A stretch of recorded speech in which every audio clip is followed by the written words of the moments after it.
Hey, Husker fans, welcome back to the Husker Big Red YouTube channel. I'm Chris Peterson, and joining me as always is Danny Gillette. We're back for another episode of our podcast, and since our last episode, the Huskers have got bowl eligible. That 6 win did happen. You can pinch yourself. I have a couple of times, but it is reality. You haven't woke up yet, so we're going to discuss what that means for Nebraska, look at some bowl projections, talk about some transfers, because there's going to be a lot of that happening here in the next couple of weeks, and we're going to look ahead to Iowa on Friday. So before we do all that, please make sure you hit the like button, hit the subscribe button. And Danny, how are you feeling now? It's a couple of days after the bowl game, but how's that sitting with you now that Nebraska is actually bowl eligible? Sitting with me, great, because quite honestly, it was a great weekend for Husker Athletics. You had the football team winning, you had the bowling team making it to the finals, you had the volleyball team winning, and then you had the basketball team with the upset over Creighton. So, I mean, it's been pretty good for Husker Athletics, and I can't remember the last time I said that. There's been a lot of buzz, and then they had the pro volleyball draft, Yep. volleyball federation. Merritt Beeson went number one Number one overall, overall. so that was Mhm. pretty cool. It's good to see. I mean, there should be a pro volleyball league. So Yeah, at any rate, absolutely. and there's going to be a lot of Nebraska players in that league, and I'm pretty sure the team that she's got drafted by is coached by a Nebraska alum. So just And I believe you're going Lindsey to, Krause got drafted by a Nebraska-based team, if I'm not mistaken. and then another player too. I want to say was it maybe Taylor Landfair. I can't remember who. Yeah, it There was. was I another think it was. Yeah. Nebraska player that got drafted, but at any rate, yeah, a lot of positive things happening for Nebraska. But the biggest positive, the thing that everybody's kind of buzzing about, the 44-25 win over Nebraska, which was frankly just cathartic. And like I wrote and was tweeting, it just had a different feel to it. And even when Wisconsin started making a run, I just never really was that nervous. And I just felt like this was going to happen, especially after that fumble. Raiola was special on Saturday. I mean, that's what a Mm. five-star quarterback looks like. I mean, I just don't remember him ever really putting the ball in harm's way. And you really have to give credit to Holgerson for kind of helping him break through that freshman, whatever. And I think he's not thinking now. He's not thinking as much. He was thinking too much, and things got simplified. And it seemed to me like he was looking down the field, and it was like, okay, if a shot or if a play down the field is there, okay. If not, I'm just going to take a completion underneath. And that's really what good quarterbacks do. It's not always about making a big play. It's about making the right play. And I feel like he did that last week. And that's a huge reason why, Nebraska now has 6 wins. And I'd like to think that Dana Holgerson was also behind putting Jakori Barney more out wide, the Big Ten freshman of the week. I think at nine catches for 89 yards, if I'm not mistaken. And before we kind of got used to seeing him as a gadget player with those sweeps and stuff like that, and he was electric on those. I love that sweep play, but we hadn't really seen what he could do as a wide receiver in full form, and he balled out on Saturday. And he said after the game he's excited to grow with guys like Carter Nelson and this freshman class. And he's had a great year overall. He set the freshman receptions record for the football program. So I mean, I was excited when he committed to Nebraska at the time, but I didn't realize how good he could truly be. Yeah, I remember Matt Rule was talking about, that was a big recruitment, getting Jakori Barney, and we've seen that he's made a big impact, right away in his Nebraska career, and it will be fun to see what he does over the next few seasons. And I do think that Dana Holgerson's had a big impact, just on the entire roster, because it's clear that he's having a big say on who plays on offense. And I don't know if that was the case before, with Satterfield. Sometimes with every team, it's a little bit different. Sometimes it is up to the coordinator. Sometimes the position coach has a big say in it. But, the guys, if they're not producing in practice, they're not playing. And you can see that. And then if they're not producing in the game, they're not playing. Like we saw that with Thomas Fedoni, with he made the false start penalty and he didn't come back in. And you know what? I mean, I get it, but that's like, you have at some point, there's got to be accountability. And the other guys are playing well. And if you're not doing your job, then you know what, like you're going to have to sit on the bench. And this is big boy college football. And so I do like seeing some of that stuff. And I feel like, the team responded really well. Emmett Johnson, responded really well.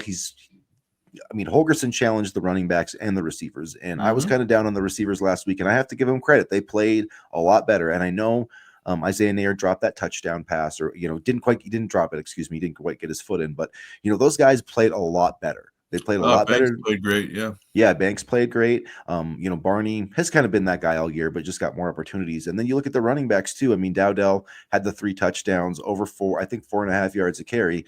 But Emmett Johnson just looked like a man possessed out there. Almost 200 total yards between rushing and receiving.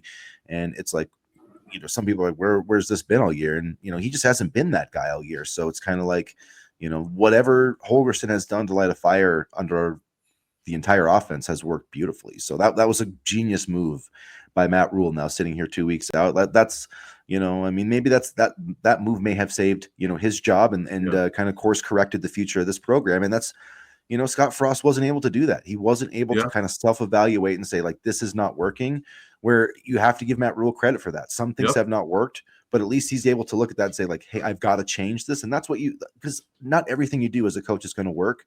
Not, like if you're an NFL franchise, not every draft pick's going to work. Not every recruit's going to work out, but you have to make sure that it works out most of the time, and you have to be able to course correct. And he did that with Dana Holgorsen. Now, my big thing is let's keep him. And I know people are talking about the money and with the I don't think it's a money thing with Holgorsen because of the buyout. They just need to whatever this man wants in terms of control or whatever, just keep him here. I think this is a great situation for him to be in, though. And I think they work well together. And, I think that's important too, because Matt Rule swallowed his pride. He hired someone who, excuse me, arguably has more experience than he does in the coaching ranks. And he recognized that he needed help. And, people will say, oh, it's whatever. But he also demoted, fired, whatever, a friend. And Scott Frost couldn't do that. And that's hard to do. It would be like me saying, hey, Chris, you know what? I'm tired of you. Get off the show. It's mine now. I couldn't do that. I couldn't do that as much as, maybe I've been thinking about it. No, I'm kidding. But, it's a hard thing to do. It's a hard thing to do when you have, a close friend and a coach that you've trusted on throughout your entire career to say, hey, you need to go. Let me bring this new guy in. And you kind of have to wonder what Marcus Satterfield is feeling right now, because when you look at how much the offense has changed in a good way. I mean, you would hope that he would look at it as an opportunity to get better personally. I mean, because he knows what a good offense looks like, and one that's scoring 18 points a game, like that's just not good enough. So hopefully, he'll look at it as a chance to grow for himself and learn something from Dana Holgorsen and say, like, when I do get another opportunity to be an offensive coordinator, which I'm going to have to work hard to get, like, hopefully I can be better at it than I was here. And so, I do appreciate the fact that he hasn't made any issues about it. He hasn't made this about himself, and he's gone back to work. So, I mean, that's all he can really do, put his head down and try to get better personally every single day. And so I think that's essentially what he's tried to do. And so I do respect him for that. But yeah. Holgorsen, what's nice about Nebraska for him is that he can basically be the head coach of the offense at this point. I mean, Matt Rule has essentially turned over the offense to him, personnel, whatever, and just said, like, hey, do this. And so, I mean, whatever happens with that, he's going to get a lot of credit. And I feel like, too, it's just good to have another head coach as like a sounding board, like an assistant head coach type person, which Holgorsen can essentially be. And so I just feel like there's a lot of positives, and hopefully they can at least get him here for the next 2 years, because if he gets Dylan Raiola to keep playing like he did on Saturday for the next 2 years, he'll probably get another head coaching job, by the time it's all said and done. So, I mean, I really don't see Holgorsen leaving, because like he kind of is in a hand-picked situation that's kind of perfect. You got the quarterback, you got a big program, and Nebraska hasn't won in a long time. So if they start winning, that's going to draw a lot of eyes as well. And the people that are responsible for that are going to get new jobs. I mean, that's just how things work. So, and that doesn't mean like Matt Rule or anything, but his assistant coaches, like, absolutely. We've seen that with Tony White last year a little bit. And yeah, I think maybe Tony White could do himself, a big favor this week too against Iowa, and kind of closing out the season strong. So, but yeah, that's when I'm looking at all these recruitments and things like that. I'm like, the one recruitment that they need to win between now and signing day is the recruitment of Dana Holgorsen, which I think they've pretty much already done. But I would love to see like a 2-year deal announced, and then I would be that would excite me probably more than them flipping like Chase Lofton or maybe even Cortez Mills, but maybe not. I don't Mills, know. but, I would be excited about Cortez Mills. I love Cortez Mills, so I would be. But I'd be less excited if Holgorsen wasn't calling the plays. True. So you know what I mean. True. But I think there's a good chance that both of those things happen. And, that we sign Holgorsen to an extension, and we sign Cortez Mills on December 4th, which is crazily next week. So I know, I can't believe it. I haven't even thought about Christmas shopping yet. I have to buy gifts for all my ungrateful relatives. But anyway, hopefully I don't watch this. One thing I did want to bring up is the offensive line. 0 sacks on the day. I thought they played great. I thought they played really well.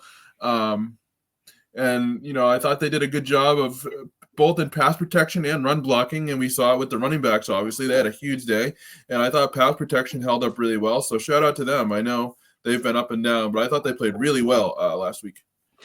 Yeah, they did. They gave Dylan a lot of time, and they opened up holes, and the running backs made plays too. And I thought, the quarterback, or not necessarily just the quarterback, but the play calling too.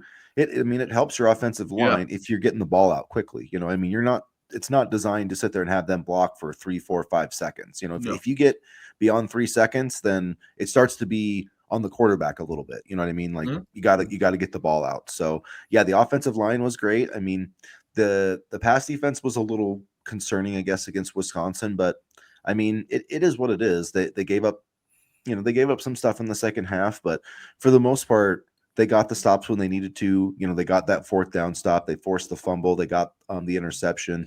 So I just feel good about the defense and getting some takeaways. And looking at this Iowa game, we can switch to I don't know. Should we talk a little bit more about this Wisconsin? Let's before we switch to Iowa. First off, just what in your opinion, getting this bowl victory and this sixth win in the long-term trajectory of this program, before we get to this Iowa game, what do you think that means for Nebraska, and what, how is it going to improve this program going forward? I think it's going to improve the program tremendously because now they know how to win something. They've won the opportunity to go to a bowl game. They've won the opportunity to play in some sort of postseason play. And on top of this, you can have those extra bowl game practices to continue to develop the program. More time for the younger guys to get, practice reps, more time for them to bond, more time for them to become a team. And also, recruits can watch these practices, and I think that that's going to help the trajectory of the program as well as we bring these guys in. Kind of seeing, kind of building that winning culture, even if it is just a bowl game. Kind of, setting the tone for the rest of the season. And we've talked about this before. I don't think there was a lot of guys on this roster that knew how to win and what could come from winning. Now we have something where we could say, okay, this is what it takes to get to a bowl game. This is what playing in a bowl game feels like. These are what the practices are like.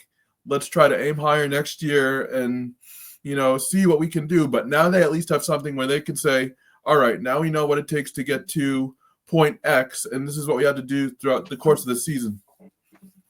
Yeah, I agree. I just think, there was like a ceiling or like a lid on this program, and they just, for whatever reason, it was just holding in a lot of success. And so I feel like now that they've got that monkey off their back, and Matt Rule said, we're not going to celebrate 6 wins like this ever again. And I don't think that they will, because I don't think they'll have to. I just think that, there's going to be a new confidence, and there's just not going to be that, it feels like the curse was lifted kind of thing. I mean, there was a lot of, first bowl games, eligibility since 2016. First win over Wisconsin in 10 years. The first time they won that Freedom Trophy or whatever the hell they called it. That was the first win Nebraska's had at home in November since 2020. That when they beat Penn State, I believe it was. Yeah, I remember that game. It was the first home game. This was really shocking to me, but it shouldn't be, but it is. That was the first home game Nebraska has won in November with fans in attendance since 2018. That game when they beat Michigan State 9-3, when I actually thought Scott Frost was going to be a good coach for him. I thought that was like turning it around. But at any rate, that's crazy that's how long it's been since they've won a game, since fans have been in the stands to watch a game, because in 2020 or 2021 or whatever they had COVID. So yeah, I mean, the fans we got a chance to finally celebrate and see, what this team should look like. And I don't know, I just feel like there's not going to be that, when you have that goal, when your goal 6 wins, it's just like hard to get beyond that. And I feel like now the goal is, Dylan Raiola said the goal is like making the playoffs, which I think is the goal for every team. It's like if you're not shooting for a bowl game, you're trying to get to the playoffs. So I just thinking about that and just your goal, shooting for a higher goal, then when you don't hit it, you hit below that goal, right? Which would be like 7 or 8 wins. And Nebraska's just been reaching for this, clawing, scratching for this 6th win. And now I feel like that they've got it. I just feel like the ceiling for this program is just going to go higher and higher. So, I mean, hopefully that's correct. We've seen a lot of recruits, reacting positively. I think Nebraska's going to wind up with a pretty good class. Hopefully they can flip some of these other guys, but even if not, even if they just sign the class they have right now, I feel pretty good about where they're at. And hopefully, they can get some reinforcements in the portal. I mean, it's crazy. It's all happening, within the next couple of I weeks. know. And it's December 9th to the 28th. It's only open like 3 weeks this time. So, I mean, that's got to be kind of interesting if you're a playoff team. You're like, we're trying to get in the. I mean, Yeah. It's one thing to be, playing in a bowl game. It's quite another to be, preparing for a quarterfinal game and then trying to manage your roster.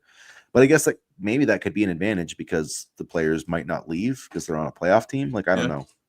Yeah, I don't know. But it's interesting when you look at how some of these recruits reacted. Trey Taylor, I saw you posted it. He was very excited about Lincoln. He's a quarterback, 3-star, borderline 4-star quarterback. And, so just interesting to see how a lot of these, kids reacted to the atmosphere on Saturday. And I think it sets the tone for the rest of the program. And now it makes it an easier sell to some of these recruits and portal guys and things like that. So I'm very interested to see what comes of next week. Because I don't think we're going to be signing, any like 15 new guys or whatever, obviously. But I do think there are some stragglers, as Dawson Merritt alluded to, that, could join the program. Some really, really talented names. Yeah, the three I'm really looking at, and it was really good too. Jeremiah Jones affirmed his commitment. He said That's in his right. words, "I ain't flipping." That's a quote.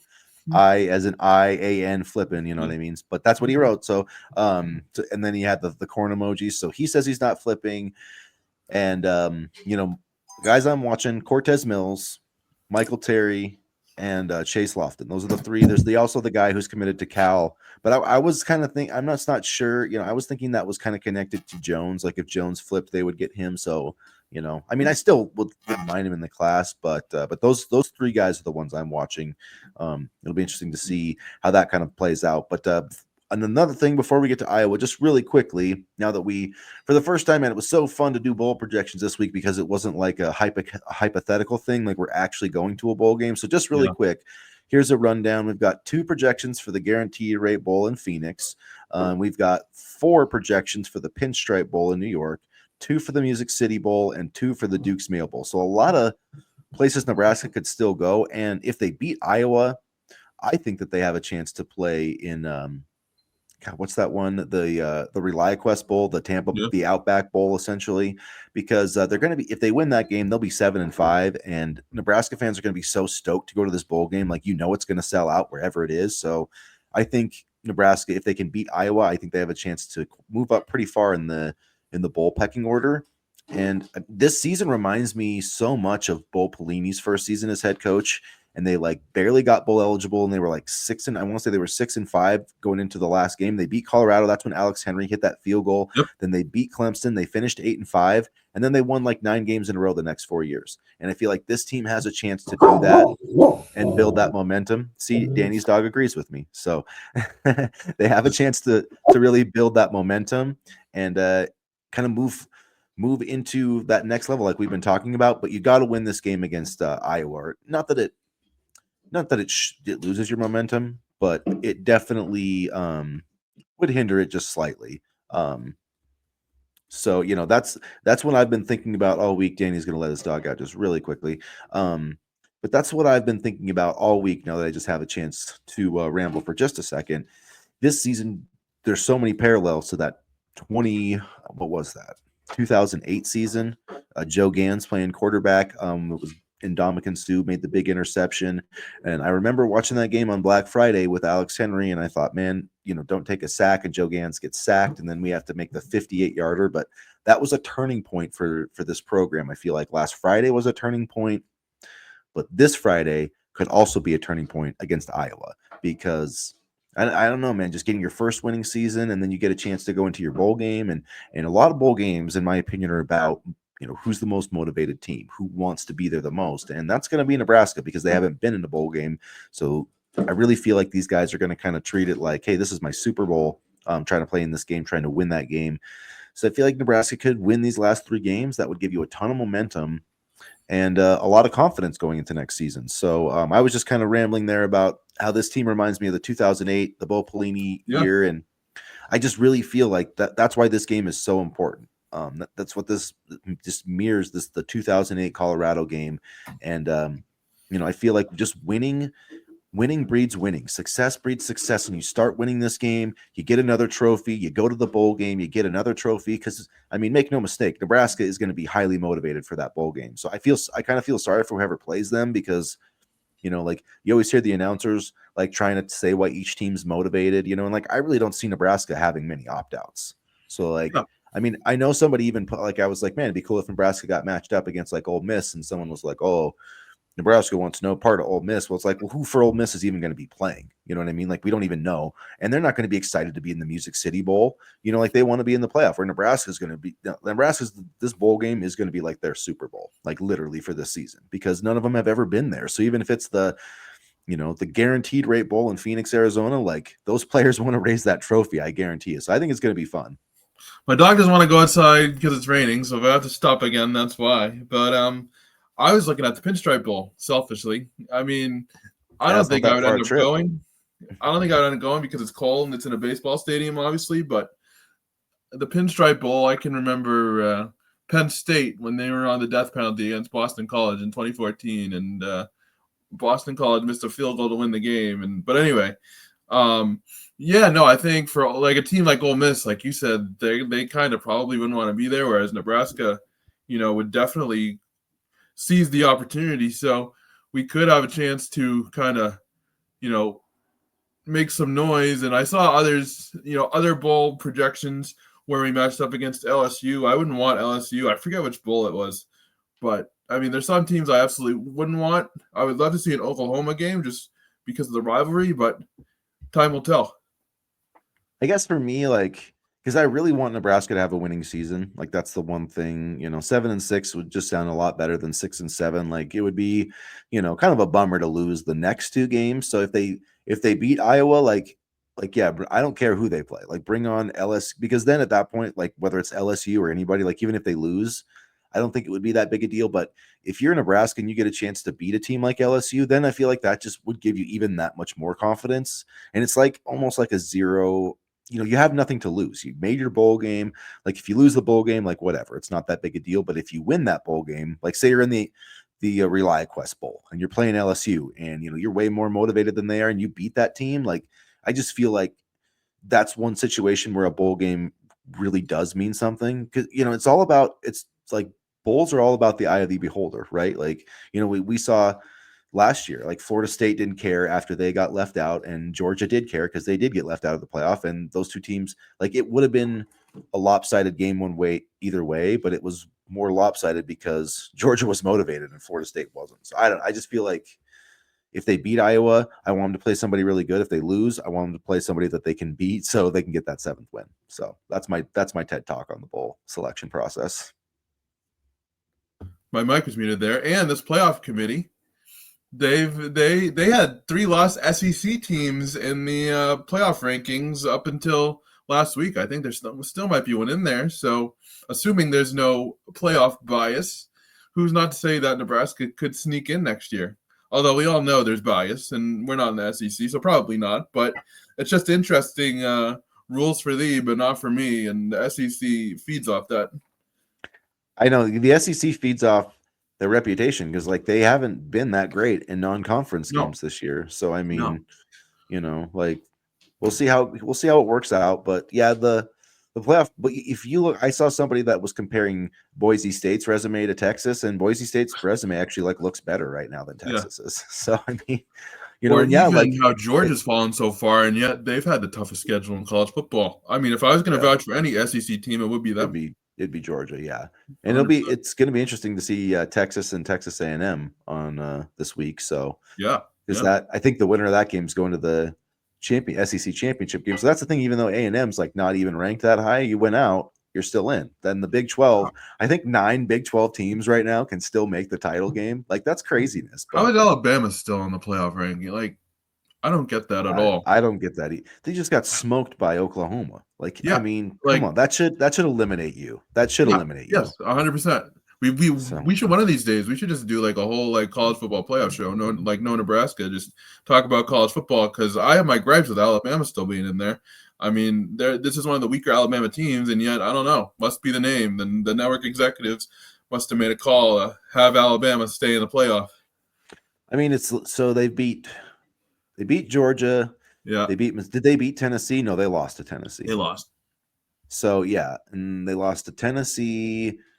Who's their other? Oh yeah, Vanderbilt. They lost to freaking Vanderbilt. I mean, come Yeah, on, man. You lost to Vanderbilt on the road. I'm not. I mean, Vanderbilt's probably would beat us, but we're not trying to get in the playoffs. So I mean, I just think yeah, I think an 11-1 Indiana team should be in over a yeah, 9-3 100%. Alabama. You know? Yep. I mean, I get if they have, maybe if Alabama was 10-2, and they've got all these great wins, like sure, over an 11-1 team, like I can buy that, but and the other thing was it's not like Indiana was like throwing up Hail Marys to win all of its games. You know what I mean? They were beating teams by 2-3 touchdowns. They beat us by 50 points. Yeah, I was gonna And say. we're not that bad. I mean, we should have beat Ohio State. So like I just feel like they that day, and I think Indiana, played pretty well last week. I mean, Ohio State QB sneaked one in on with like 20 seconds left. So if you take that off the board, their punter literally dropped a snap at like the 10-yard line, which was like a Nebraska type of play. Old Nebraska, not new Nebraska. Not new, the new age We're Nebraska. done with that. Yeah. I was thinking about that, like there's, not to get religious, but they've got the Yeah. BC and AD, like after bowl, after Yeah, right. ABE, after bowl eligibility. Right. No, like, and that's the other thing too. Like, we can look at this as like a new chapter, like a new day for the program, quite literally, and yeah, this could be where the winning culture gets built again. And, it's crazy. We were talking about, is Matt Rule on the hot seat? Should Matt Rule be fired next year if he doesn't make a bowl game? And now, like, our opinions have flipped in a matter of weeks, much to the pleasure of everybody who reads our things, but so be it. But that's the nature of football, though. Like that's the crazy thing about football is you go from, you go from being a hero to a loser to the greatest guy ever in the span of 3 weeks. Like that's just the way that the game is. Because you win, for Nebraska, beating Wisconsin was a big deal, and getting to a bowl game was a big deal. And yeah, like I feel like all the goodwill, that Matt Rule maybe lost with some, the last couple of years, he got it all back last week. He got it all back last week, and he could win 4 games next year and not get fired. Wouldn't matter because he's got that bowl game. Like he bought himself at least like 2-3 years with that bowl game, and that's why it was so important. He just needed to get that monkey off of his back, so he had enough time to like build this thing the way he wants to. And now he doesn't have to sit here and be. That's like kind of what he said. What happened to him at Carolina is like he wanted to build it a certain way, but he didn't win enough to buy himself enough time, and I think he did that with this win last week. So also David Tepper's in competent SOB. So yeah, it's a nice competition between him and the Bears ownership to see who's the worst. But yeah, he's bad. Patriots are up there too now. They're getting there. Yeah, they're getting there. Bob Kraft's getting a little older, but Woody Johnson over in New York. Woody Johnson's pretty bad. Bob Kraft. I mean, I take Bob Kraft over a lot of guys. So that's my thought there. Anyways. Actually, no, I probably shouldn't say it on our YouTube video, but anyway, moving on. Don't let him make a documentary about you. I was gonna say don't let him near the massage parlors. Make sure you have someone handy. But if we get demonetized, so be it. Hey, you know what? This is what happens when I'm awake, Chris. This is why we need to have shows in the morning. Did you see the Husker Online thing? You got to check out my Twitter if you haven't. I did. The Steve Sipple and his margaritas. No, it's somebody got Sean Callahan pretty bad on with their name, so it's pretty funny. Just check it out. You'll see what I'm talking about. Anyways, before we get to Iowa, one other note I did want to make is Matt Rule in his press conference on Monday. It's Thanksgiving week. He did confirm that Malachi Coleman is transferring. Malachi put out a statement, and then Matt said that he expects 30 to 50 players to transfer, which I know sounds crazy. Some people were like, "Whoa!" But look at Nebraska's got a lot of people on their roster. I mean, how many people in the 2024 class did they get in here on an NIL deal without a scholarship? They've got a lot of guys like that. So it's not like people don't want to be here or whatever. It's just going to be a reality if they truly enforce this 105-man roster limit, which to me is still somewhat unclear how they're going to do that. If there's going to be. But so Malachi is probably going to be not the only one. There's going to be a lot of guys like we saw last year, and maybe Thomas Fidone is going to be on that list. After his name right as you were talking about that. 2 plays. We'll see though. I mean, Coach Rule said he had a good week of practice, so I'm interested to see what happens on Saturday. If he gets another chance, or if that because maybe that was like like your bench for a one game type of deal, or is he permanently like third place now on the depth chart? So we'll have to see. Well, I'm interested to see how that works going forward.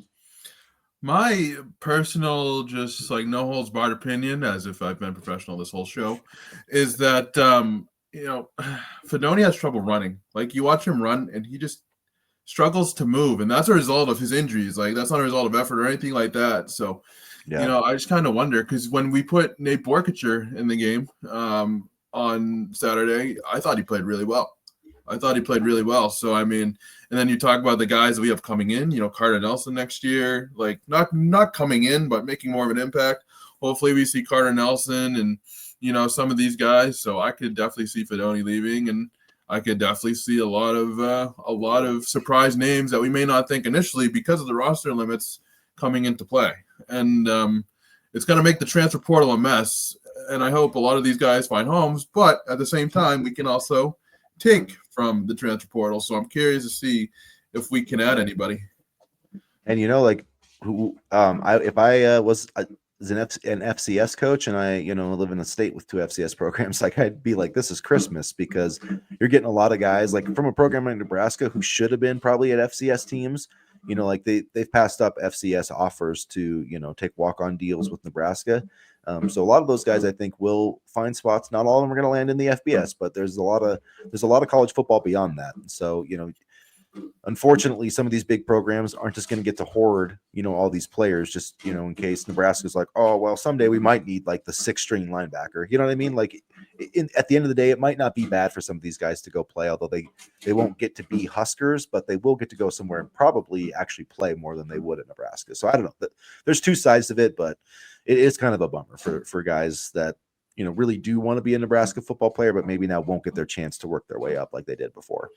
Yeah, and that's a tough business part of it. It also makes it tough on the coaches if you can't win right away. Because if you can't win right away, then you're automatically your job's being called for. But one guy I heard from my Miami show last night, because of their crowded running back room, is AJ Allen. I mean, I would love to have AJ Allen back. I missed him when.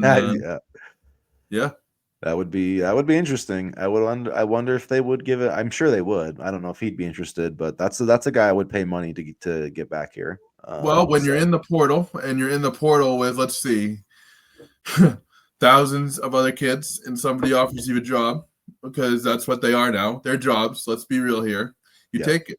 I mean, and honestly, I think he could look at the progress of Nebraska this year and say, maybe this is a program I want to come back to. But because I think not having Brian Applewhite initially was a big blow to Allen, but I'm sure that's kind of smoothed over a bit now. All right, let's get to wrap up the show. Looking ahead to Iowa, we're going to aim for a pre- and post-game show on Friday, Black Friday. Hopefully that'll work out, but if not, we'll still have this little look ahead here. So just to kind of set the tone or set the mood, I guess, really not the word I was looking for, but whatever. Iowa is a 5.5-point favorite. The over-under, I think, is 40 points. I can double check. So the game is going to be interesting. It's going to be Friday night. It's not going to have the typical noon kickoff time that Nebraska fans are used to, or 11 Central. I can't quite remember if it's that's how little I remember of the pre-bowl era of Nebraska football. But it's going to be on NBC, at least no Peacock. So 6:30 Central time. Iowa's 5.5-point favorite. Over under 39.5 points. And you look at this Iowa team. They're 5-1 at home. They don't do a lot great on offense, but they're 12th and they're 12th in points allowed on defense. The one thing they do really well is run the ball with Caleb Johnson.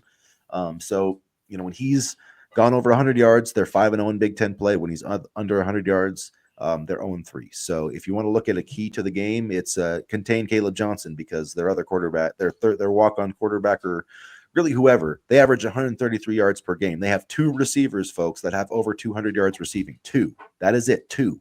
Okay, so if we stop Caleb Johnson and Dylan Raiola plays like he did last Saturday, Nebraska's going to win this game, in my opinion. Sounds like a typical Iowa team, doesn't it? It is. I still have nightmares of Mekhi Sargent and Tyler Goodson from years past. But no, I mean, as long as they stop the run, which they honestly haven't been, they've been up and down this year. Some games that look better than others. I think they should be okay. You talk about Raiola and continuing to play like he did over these past couple games. I believe his quarterback rating went up 9 points between the 2 weeks. And, for him, I think it's been about just, simplifying things and kind of clearing his head a little bit because, the Dylan Raiola I saw looked like the Dylan Raiola we saw at the beginning of the year. And I feel like the USC game wasn't a good first measuring stick of where he was at with this new offense. And, now we've begun to see him become more comfortable. And so I think as long as the line can protect him and as long as he can continue to make good reads, then we'll have a chance on Friday. I'd love to see the running backs get involved. I liked how they used Emmett Johnson more in the open field and Dowdell at the goal line. I thought that was a really good combination. And, I think as long as they stay turnover free and as long as they can play good defense up front, then I think we can win this game because I still have my concerns about the secondary.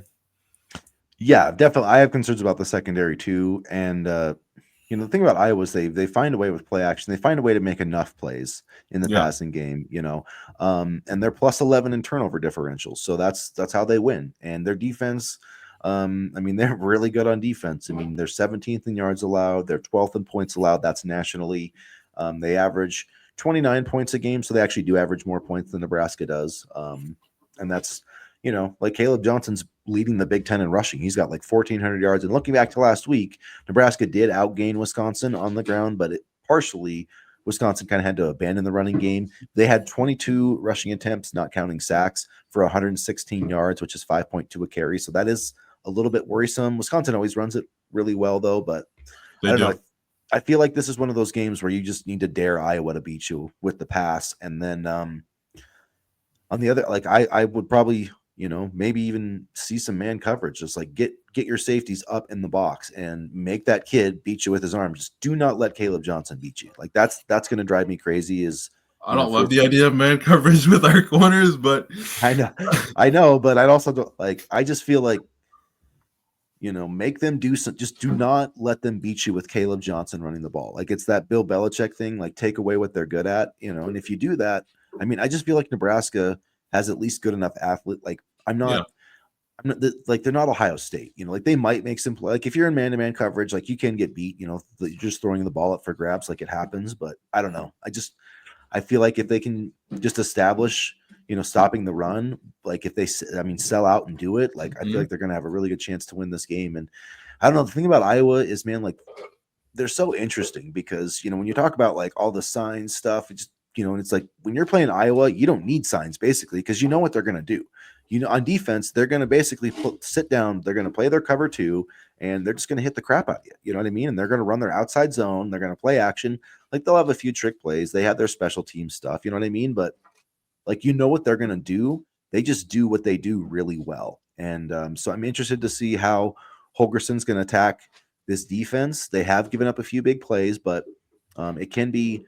We saw Trey Palmer. You can stretch the field on this defense, and it would be nice to have Raiola hit one because, man, like he's still the best probably throwing quarterback we've had here in a long time. So if I don't know, I feel like some of those vertical plays they might have a chance, and it would be nice, because when you're talking about cover 2 defenses like that seam, and then we saw Trey Palmer kind of hit up that seam a couple of years ago. It'd be nice if Carter Nelson, man, like shoot him up a seam route up the middle, man, like. Not very many linebackers are going to be able to run with that dude.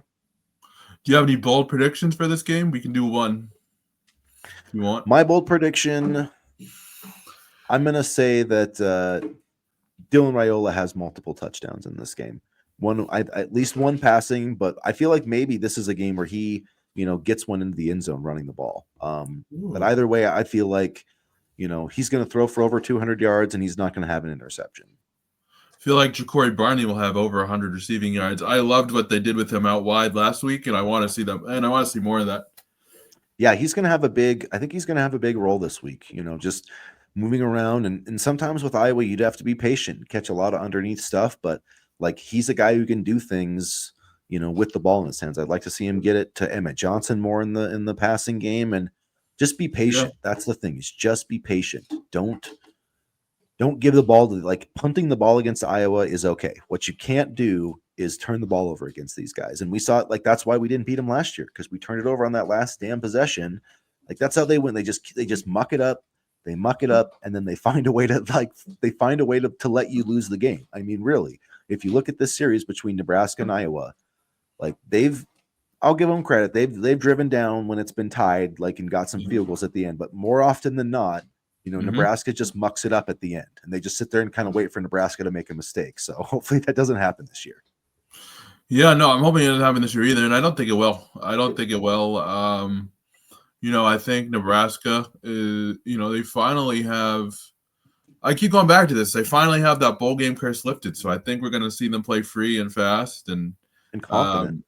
Confident, yeah, for sure. And I'm very interested to see the offensive personnel this game and see, how they do. I'm interested to see if we can get a pass rush. And I'm also interested to see if John Hull can continue his stellar play, because whether it's Brett Maher or Ed Foley, I know I said Ed Foley on Saturday, but Brett Maher's had a lot to do with it too. They've done a really good job with him. He's rebounded really well, and shout out to both of them, because the blocking on special teams in terms of field goals has gotten a lot better as well. So, I'm not exactly on the fire Ed Foley train as much as I was. I still think we could probably get a better special teams coach, but Ed Foley has improved, and I got to give him credit for that. There's a lot bigger problems right now probably than Ed Foley. So I agree with you. I mean, let's if we're going to criticize them, let's give them credit when they do a good job. And John Hull has been spectacular, and I don't see any reason why coming into next year. No, yeah, that's exactly what I was going to say. I don't see any reason why, until he starts missing, like, you keep him out there. And so the fact that we now, like, inside the 30, like, I'm not really even worried about the field goals compared to where we were like a month ago is pretty crazy, pretty awesome. So kudos to everybody for that one. And the thing too, I was going to say, just having confidence and momentum, all that stuff is real. And, instead of having to go into this game and everybody being like, oh, you're going to miss a bowl game again, like, I just feel like going onto the field, like, this team has nothing to lose and everything to gain. And they can go out and play free. Like, they don't have to play tight. They don't have to worry about, like, they already know they have another game, so I feel like we're going to see an entirely different program on Saturday. I really truly believe that this team is just going to have a different vibe.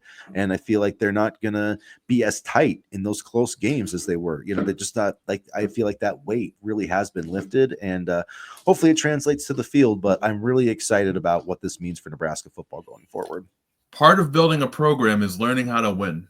And they learned how to win against Purdue.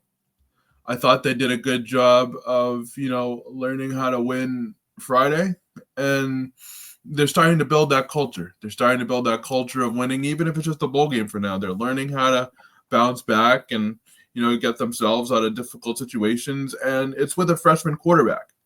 So that's even more impressive when you think of it. And when you have a freshman quarterback that knows how to win, something that Adrian Martinez, quite frankly, didn't know how to do, that sets the table for the rest of the program in a positive way. Yeah, for sure. It's definitely, you hit the word right on the head. I think it sets the tone for this program going forward. And I'd love to set the tone for the offseason with a win over Iowa. So hopefully we will see that. We're only 3 days away. That's the great thing about playing on Black Friday. So, all right, you guys, we will be back Friday, either pre or post game with an episode. So if you haven't already, please hit the like button, hit the subscribe button, get to the comment section. And as always, go Big Red. Have a good Thanksgiving, everybody. Go Big Red. Happy Thanksgiving.